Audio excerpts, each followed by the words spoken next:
네, 오늘 야고보서 1장 5절부터 8절까지 보겠습니다. 야고보서 1장 5절부터 8절입니다. 너희 중에 누구든지 지혜가 부족하거든 모든 사람에게 후히 주시고 꾸짖지 아니하시는 하나님께 구하라. 그리하면 주시리라. 오직 믿음으로 구하고 조금도 의심하지 말라. 의심하는 자는 마치 바람에 밀려 요동하는 바다 물결 같으니 이런 사람은 무엇이든지 주께 얻기를 생각하지 말라. 두 마음을 품어 모든 일에 정함이 없는 자로다. 아멘. 어제 우리가 살펴본 것은 인내에 관한 거였어요. 시험을 만날 때 인내하라. 인내가 결실로서 나타나도록 하라. 하나님께서는 우리가 주 안에서 인내를 온전히 이루는 것을 기뻐하신다. 그런 내용을 어제 나누었습니다. 그 이후에 곧바로 야고보는 지혜에 관하여 이야기해요. 시험을 당할 때 지혜가 없으면 실족하기 쉽기 때문이에요. 이 지혜라는 것은 내가 지금 당하고 있는 시험을 바르게 해석하고 바르게 반응할 수 있는 힘입니다. 이 지혜가 없으면 시험이 어떤 것이든지 간에 그 시험 때문에 어둠의 결과를 얻게 됩니다. 그래서 우리는 지혜가 있어야 돼요. 시험에 대한 온전한 해석이 없으면 그 시험 때문에 신앙생활에 굉장히 큰 어려움을 겪을 수 있다는 거예요.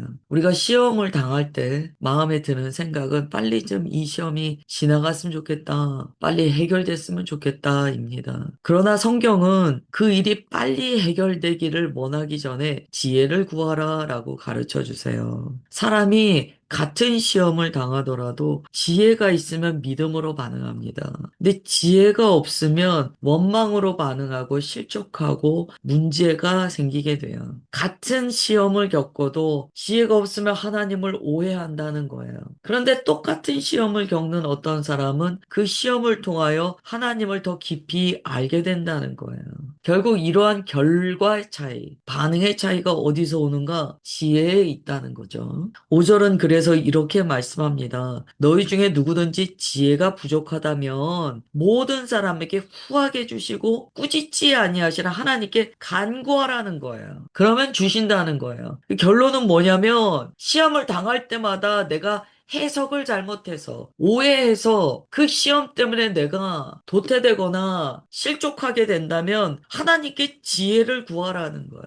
그래서 그 시험의 의미를 깨닫고 하나님께서 원하시는 방향으로 나아가라는 핵심은 구하라는 거예요. 구하지 않으면 어떻게 받겠습니까? 구하라는 거예요. 이거는 신앙생활할 때 너무나 중요한 태도입니다. 부족하면 구하라는 거예요. 구하면 주신다는 거예요. 하나님은 인격적인 하나님이시기 때문에 구함에 반응하세요. 구하라는 거예요. 여러분, 우리 모두는 지혜가 부족합니다. 목회자 지혜 없어요. 성도 지혜 없어요. 부모 지혜 없어요. 자녀들 지혜 없습니다. 그렇기 때문에 주님께서는 말씀하세요. 부족하느냐? 구하라. 후히 주신다라고 약속해 주세요. 주님은 인색하지 않으세요. 또한 마지못해 주시는 분도 아니에요. 주님께서는 오늘 분명히 뭐라고 말씀하시냐면 꾸짖지 않으신다는 거예요. 너 그거도 없어? 너 그런 지혜도 없어? 꾸짖지 않으신다는 거예요. 주님, 제가 이 시험이 해석이 안 됩니다. 하나님, 이 시험을 제가 통과할 수가 없습니다. 주님, 해석할 수 있는 지혜를 주옵소서. 하나님의 생각을 부어 주옵소서. 이 시험으로 주님께서 내게 무엇라 말씀하시는지 제가 알기 원하나이다. 그러면 말씀해 주신다는 거예요.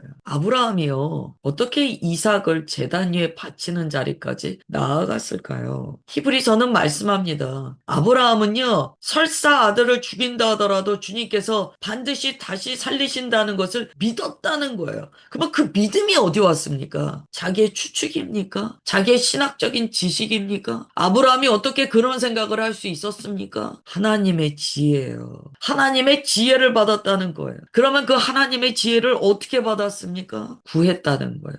오늘 본문은 가르쳐 줍니다. 우리는요, 지혜가 없어요. 지혜라는 것은요, 하나님께 구해서 얻게 되는 거예요. 아브라함이 그 시험 가운데 어떻게 실족하지 않고 믿음의 조상의 자리까지 나아갔습니까? 분명히 하나님께서 아브라함을 시험하셨다라고 기록하셨거든요. 어떻게 믿음의 조상의 자리까지 나아갔습니까? 하나님의 지혜로서 그 시험을 온전히 해석한 거예요.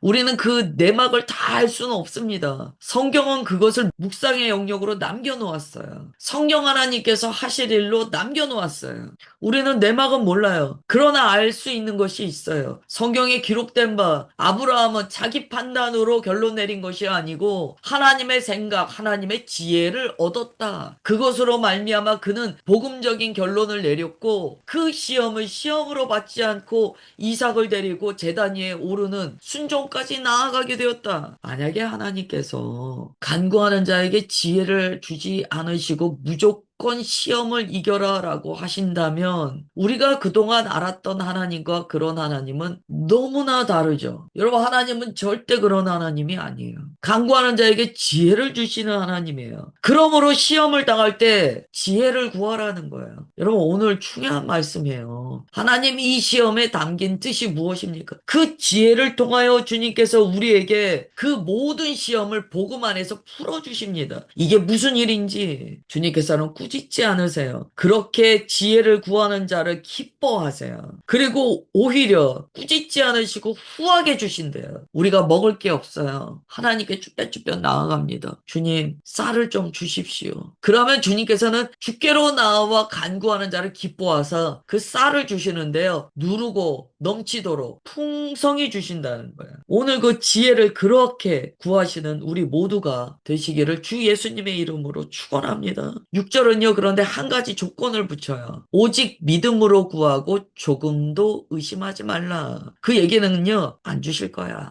주님께서는 나한테는 지혜 안 주실 거야. 내가 나가봤자 하나님은 하나님의 생각을 나한테 안 부어주실 거야. 나는 원래 잘 못 받는데, 나는 안 들리는데, 나는 받은 적이 없는데 이러고 나간다는 거예요. 주님께서 그것을요. 두 마음이라고 말씀하세요. 자녀가 아버지께 나올 때 우리 아버지는 인색해서 안 주실 거야 라고 생각하면 어떻게 되겠냐는 거예요. 그게 한 달란트 받은 자가 땅에 묻은 이유 아닙니까? 주인은 굳은 사람이야. 인색한 사람이야. 그러니까 내가 이거 땅에다 묻어야지. 하나님을 믿지 않고 의심하면서 나오지 말라는 거야.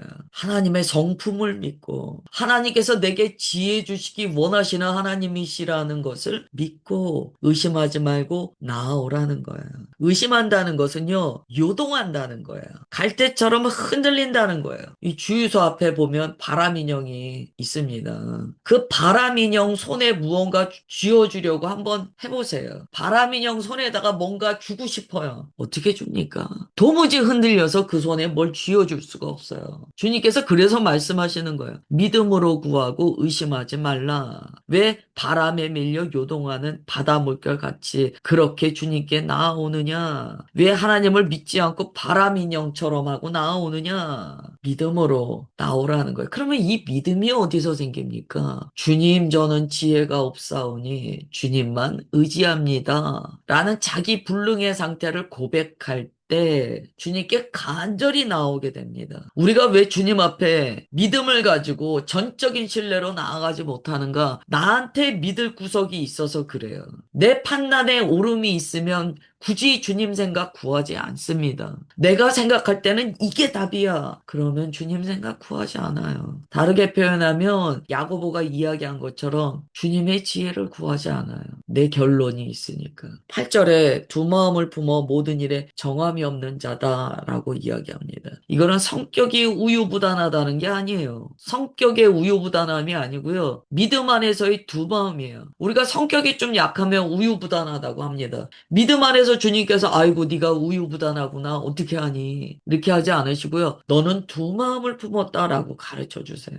해석은 주님께 있습니다. 아 주님 제가 좀 우유부단하건데 뭘 그렇게까지 말씀하세요. 아유 좀 너무 심하게 말씀하시는 거 아니에요? 기분 나빠요 주님. 그건 내 생각이에요. 주님께서는 우리가 자꾸 이렇게 흔들리는 마음 그걸 두 마음이라고 하세요.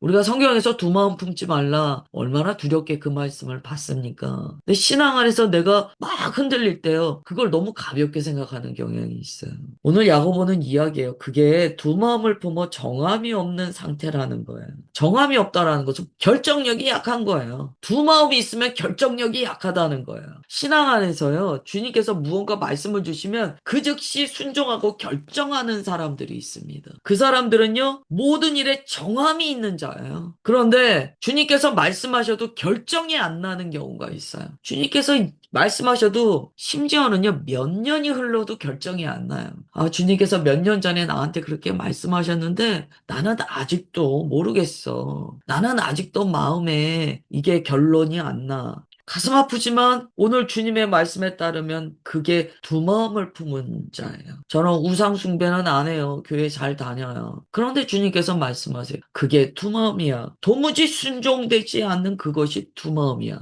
야고보서가 굉장히 우리의 패부를 찔러 쪼갭니다. 야고보서는 과연 시험이 무엇인가에 대해서 고민하게 해요. 여러분, 오늘 성경은 우리에게 이렇게 가르쳐 주세요. 시험을 이기고 싶으냐? 너한테 능력이 없다. 하나님께 지혜를 구하라. 그게 답입니다. 시험을 자기 힘으로 이기려고 하지 마세요. 시험이 올수록 시험 받기 전에 1 정도의 예배를 드렸다면 시험을 받으면은요, 2, 3, 4 계속 또 주님께 매달려야 돼요. 그래서 우리가 시험 받아서 말씀을 들 봐요. 기도를 안 해요. 예배 안 드려요. 주님 의지하지 않아요. 그 이야기가 뭐냐면 어둠의 방향으로 나아가고 있고 지혜를 받지 못하고 내가 그 시험에 먹히고 있다라는 거예요. 우리가 얼마나 많이 시험에 넘어져 왔습니까?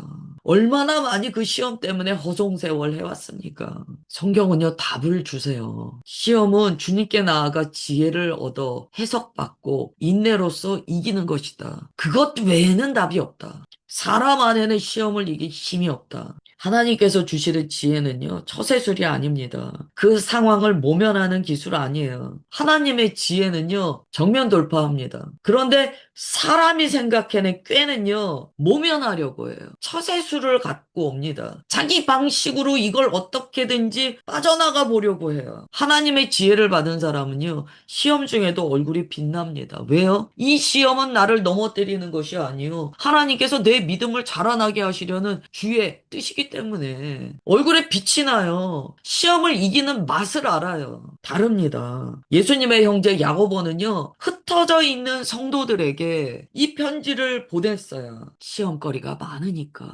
간절히 이야기합니다. 여러분이 당하고 있는 시험을 여러분의 머리로 해석하지 마세요. 하나님께 지혜를 얻어 해석 받으시고 인내하세요. 이 시험을 통해 여러분은 믿음 안에서 자라날 것입니다. 간절히 시험 당하고 있는 흩어져 있는 성도들에게 야고보가 편지했어요. 이제 우리가 어떻게 적용해야 될까요? 나는 시험 당할 때 누구를 먼저 찾는가? 아니면 나는 시험 당할 때 어떤 방식으로 이 시험을 이겨 나가는가? 그걸 보면 답이 나와요. 나는 내 감정과 내 계산과 내 해석을 붙들고 있는가? 혹은 나는 사람 찾아다니면서 이 문제 좀 어떻게 도와달라고, 죄송합니다, 좀 강하게 표현할게요, 구걸하지 않는가? 사람에게 구걸하는 것이 아니고 그리스도인은 가장 먼저 하나님께 지혜를 구해야 합니다. 하나님께 지혜를 구했는데 주님께서 또한 누구누구에게 좀 도움을 요청해라. 그건 가능해요. 근데 하나님께 지혜는 아예 구하지 않고 사람 쫓아다니면서 구걸한다? 어리석어요. 오늘 말씀은 그건 두 마음이야. 정함이 없는 자야. 이렇게 말씀하세요. 그러므로 주님께서 오늘 우리를 초대하십니다. 초청하십니다. 주님께서 야단치시는 게 아니에요. 초청하십니다. 지혜가 부족하면 구하라. 그리고 두 마음을 품지 말고 순종하라. 그게 인내다. 정말 주님의 사랑으로 권면합니다. 시험에 흔들리는 것을 당연하다고 이야기하지 마십시오. 언제까지 우리가 시험에 흔들리는 것이 당연하다라고 이야기할 겁니까? 흔들릴 수 있어요. 없다는 게 아니에요. 그러나 늘 동일하게 시험 있으면 흔들리고 넘어지고 언제까지 그러실 거예요? 아니에요. 오늘 야고보는 성령님의 음성을 우리에게 들려주고 있습니다. 시험이 있느냐? 하나님께 지혜를 구하고 믿음으로 반응하며 인내하라. 그래야 주님께서 기뻐하신다. 주님께서는요, 이길 수 있는 지혜를 주시는데요. 인내는요, 지혜로 인내하는 거예요. 자기 육신의 힘으로 인내하는 게 아니에요. 육신의 힘으로 인내하는 것은 그냥 본인 성격으로 참는 거예요. 지혜로 인내하는 거예요. 다릅니다. 우리 이 시간에 주님 앞에 정말 결단해야 돼요. 어떤 시험거리를 주는 아무개가 있어서 내가 교회를 옮겼더니 여기 더 센 사람이 있더라. 옛날 목사님들이 맨날 하던 소리거든요, 이게. 근데 그게 비성경적인 게 아니에요. 왜 그런 일이 발생하냐면 그 자리에 자리에서 주님의 지혜를 구하고 온전히 해석받아 믿음으로 반응하고 인내하지 않으면 이거는 주님께서 우리를 만들어 나가시는 연단의 과정이기 때문에요. 다른 데 가면 더 세게 하신다는 거예요. 왜 더 세게 하실까요? 자기 불능의 상태를 알라고. 자기 안에 답이 없음을 알라고. 그래서 결국 두 손을 들고 주님 앞에 나와 천부여 의지 없사오니 주님만 붙들고 나옵니다. 주님 저를 도와주옵소서. 제게 지혜를 주옵소서. 이 시험을 이길 힘이 내게 없나이다. 그리고 고꾸라지라고 다른 데 가면 더 강한 시험을 주는 거야. 그래서 그냥 목만 들고 말 잃으려 나중에 가면은요 중환자가 돼 있는 거예요. 우리가 신앙의 성장은 없고. 오늘 말씀이 참 아픕니다. 저도 전하면서 아파요. 허송세월 하지 말자. 제가 정말 주의 말씀의 검으로 저도 제 내면을 찔러 쪼개면서 말씀을 전합니다. 우리 허송세월 하지 말아야 돼요. 우리가 무슨 천년만년 산다고 시험 앞에서 맨날 허송세월 합니까? 그러지 마십시오. 지혜를 구하고 인내하며 주께서 기뻐하시는 농부와 같이 결실하는 자의 믿음으로 나아가야 됩니다. 지금 우리가 그 믿음을 주님 앞에 올려드리며 나의 삶을 붙들어 가시는 주님의 능력과 은혜를 깊이 받아 누리시는 우리 모두가 되기를 주 예수님의 이름으로 축원합니다. 기도하겠습니다.